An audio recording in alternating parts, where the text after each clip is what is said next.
Welcome to Economic Frontiers, where we examine critical economic issues facing our society today. I'm Michael Benson, and in this episode, we'll be exploring a complex and increasingly urgent challenge: youth unemployment and poverty in Western economies. We're seeing a generation facing unique economic hurdles that previous generations simply didn't encounter in the same way. To help us understand this issue, we're joined by Dr. Eleanor Wells, Professor of Labor Economics at Cambridge University and author of Generation Left Behind: Economic Marginalization in Developed Economies. Dr. Wells, thank you for joining us. Thank you for having me, Michael. This is indeed a critical issue that deserves attention, particularly as we're seeing concerning trends across multiple Western economies. Let's start with the current landscape. What are we seeing in terms of youth unemployment rates across Western economies, and how do these compare historically? The picture is quite troubling. According to recent Eurostat data, youth unemployment in the EU was at 14.4% in 2025, more than double the general unemployment rate. In countries like Spain, youth unemployment remains distressingly high at around 26%. In the United States, we're looking at youth unemployment rates around 10.5%.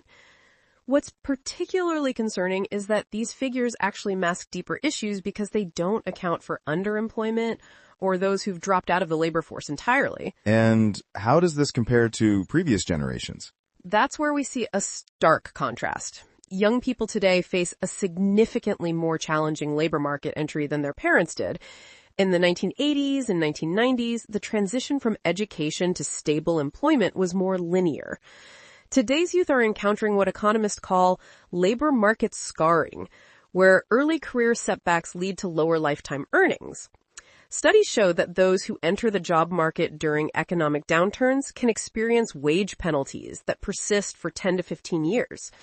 The pandemic exacerbated this, with youth unemployment soaring to over 18% in the EU in 2020. Beyond just employment numbers, what are we seeing in terms of youth poverty rates in Western economies? The data here is equally concerning.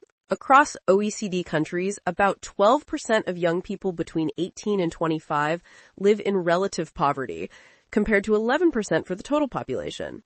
In the United States, the Census Bureau reported that the child poverty rate was 16% in 2023, which was 3.5 percentage points higher than the overall rate. These numbers are troubling because early experiences of poverty can have lasting impacts on economic mobility. Young people trapped in poverty often lack the safety nets needed to pursue education or training that could improve their circumstances. Let's dig into the causes. What are the primary drivers of youth unemployment and poverty in Western economies? We're looking at a complex interplay of factors. First, there's a significant skills mismatch, the gap between what employers need and what young people's education provides them with. Despite high levels of education, many graduates lack the specific technical or soft skills employers demand. According to a UNICEF report, around 75% of young people aged 15 to 24 lack the skills needed for employment, even in developed economies. Second, we're seeing structural changes in labor markets with the rise of temporary and precarious work. Young people are disproportionately represented in the gig economy and zero-hour contracts, which offer little security or benefits. Third, there's the housing affordability crisis, which is particularly acute in major cities where job opportunities are concentrated. In many Western European cities and metropolitan areas in the U.S., housing costs now exceed 40% of disposable income for young adults, creating a significant financial burden. That housing point is interesting. How does the housing market affect youth employment and poverty? It's a critical factor that's often overlooked in these discussions. High housing costs in economic centers create a paradoxical situation where jobs are available but living nearby is unaffordable. This limits labor mobility. Young people can't easily move to where the jobs are. The World Bank has identified this as a major issue, noting that inflated housing prices in major cities are damaging employment prospects for millions of young workers across the EU. Additionally, high housing costs force many young people to allocate a disproportionate share of their income to rent, leaving little for savings, further education, or starting families. This contributes to what economists call delayed adulthood milestones. Later household formation, home ownership, and family planning, all of which have broader economic implications. What about the role of education in this equation? Is higher education still providing the economic returns it once did? That's a crucial question. While education remains important, the economic return on educational investment has become more complex and, in many cases, diminished. Many young people are emerging from higher education with substantial debt, but find that their degrees don't translate to expected earnings. Consider this. In the U.S., student loan debt now exceeds $1.75 trillion, while in the U.K., the average graduate carries over £40,000 in student debt. Yet many graduates find themselves in positions that don't require their level of education. This phenomenon, known as credential inflation, means that jobs that previously required a high school diploma now require a bachelor's degree, but without a corresponding increase in wages. What's particularly concerning is that this educational debt can trap young people in a cycle of financial insecurity. Those unable to secure well-paying jobs after graduation often lack the financial cushion to pursue additional training or relocate for better opportunities. You've mentioned the skills mismatch several times. Could you elaborate on this gap between education and employer needs? Absolutely. The skills mismatch is one of the most significant disconnects in modern labor markets. Educational systems in many Western countries still largely focus on academic knowledge rather than practical skills development. Meanwhile, employers increasingly value digital literacy, data analysis, critical thinking, and adaptability. Research from the International Labor Organization indicates that over 57 out of 108 countries report a skills mismatch, with the majority of workers being undereducated for their positions. Yet we also see overeducation in certain sectors where individuals have credentials but lack specific skills employers need. This mismatch has dire consequences. Young people spend years and considerable resources obtaining qualifications that don't align with market demands, while employers struggle to fill positions despite high unemployment rates. It creates a frustrating situation where jobs exist, but suitable candidates don't. Let's turn to policy responses. What economic policies have Western governments implemented to address youth unemployment and poverty, and how effective have they been? We've seen varied approaches. The European Union launched the Youth Guarantee Scheme in 2013, pledging that all young people under 25 would receive a quality employment offer, continued education, or apprenticeship within 4 months of becoming unemployed. While ambitious, implementation has been uneven across member states. In the U.S., approaches have been more fragmented, focusing on education reform, workforce development programs, and proposals to expand the earned income tax credit for childless young adult workers. However, these haven't effectively addressed the structural issues. The effectiveness of these policies has been mixed at best. Programs that combine education with practical work experience, like Germany's dual vocational training system, have shown promise. But many initiatives fail because they treat symptoms rather than addressing root causes, like housing affordability, labor market dualism, or inadequate social protection for young workers. What about minimum wage policies? Some argue they provide income security for young workers, while others claim they reduce employment opportunities. What does the research tell us? The evidence on minimum wages is quite nuanced. Traditional economic theory suggested that higher minimum wages would reduce employment, especially for young and less skilled workers. However, more recent empirical research challenges this view. Studies comparing adjacent counties with different minimum wage levels have found minimal negative employment effects.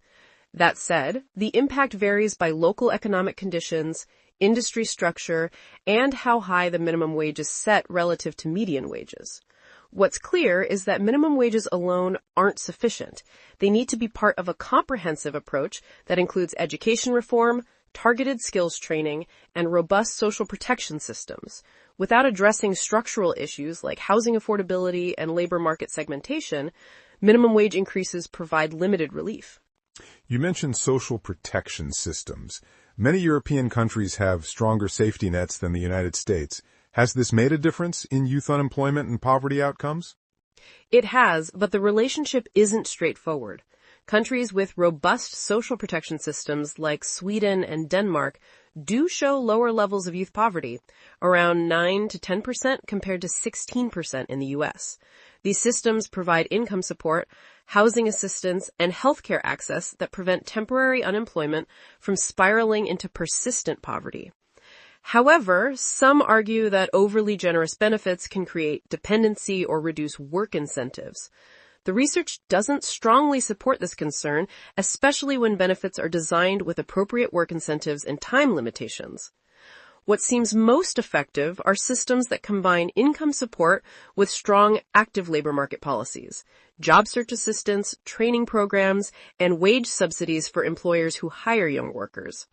The flexicurity model, seen in Nordic countries, which balances labor market flexibility with strong social security, appears to deliver better outcomes for young people. Let's discuss potential solutions. What economic policies should policymakers consider to address youth unemployment and poverty more effectively? We need a multifaceted approach that addresses both immediate needs and structural issues. First, education reform is critical. We need stronger connections between educational institutions and employers, with curricula that respond more dynamically to labor market demands. Apprenticeship programs that combine classroom learning with workplace experience have shown remarkable success in countries like Switzerland and Germany, where youth unemployment rates are significantly lower. Second, housing policy needs to be recognized as employment policy. Addressing the affordability crisis through expanded social housing, rent controls in high-demand areas, and incentives for development near employment centers can improve labor mobility and reduce financial pressure on young workers. Third, we need to reconsider how we structure social protection for young people. The current systems in many countries were designed for traditional employment patterns that no longer reflect reality. We need models that provide security while accommodating the gig economy, self-employment, and frequent job transitions. Finally, targeted investments in sectors with high growth potential, like green technology, healthcare, and digital infrastructure, can create quality entry-level positions. Public employment programs focused on these areas can provide valuable work experience while addressing social needs. Some economists argue that the focus should be on broader macroeconomic policies rather than youth-specific interventions. What's your perspective on this? There's truth to that view. Youth unemployment is certainly sensitive to overall economic conditions. Policies that promote sustainable economic growth and full employment benefit young workers disproportionately, as they're often the last hired and first fired during economic cycles. However, the unique challenges facing young people today warrant specific attention. The combination of high educational debt, housing affordability issues, and labor market changes create barriers that don't affect older workers to the same degree. So, while sound macroeconomic policy is necessary, it's not sufficient. I advocate for what I call age-conscious economic policy, approaches that recognize the specific vulnerabilities of different age cohorts while working towards broader prosperity. This means designing policies that address the particular obstacles young people face in establishing economic independence while also strengthening overall economic fundamentals. As we approach the end of our discussion, I'd like to address a question that many of our listeners might have. What are the broader societal implications if we fail to address youth unemployment and poverty? The implications are profound and extend far beyond economics. When young people face persistent economic insecurity, we see delayed family formation, declining birth rates, and increasing mental health challenges. The demographic consequences alone are concerning for aging societies that rely on younger workers to support social security systems. There are also political ramifications. Research shows that young people experiencing economic marginalization are more likely to become disillusioned with democratic institutions and attracted to political extremes. The polarization we're seeing across Western democracies is partly rooted in economic insecurity. Perhaps most critically, we risk creating a lost generation whose potential contributions to society and the economy are never fully realized. The human capital implications are enormous.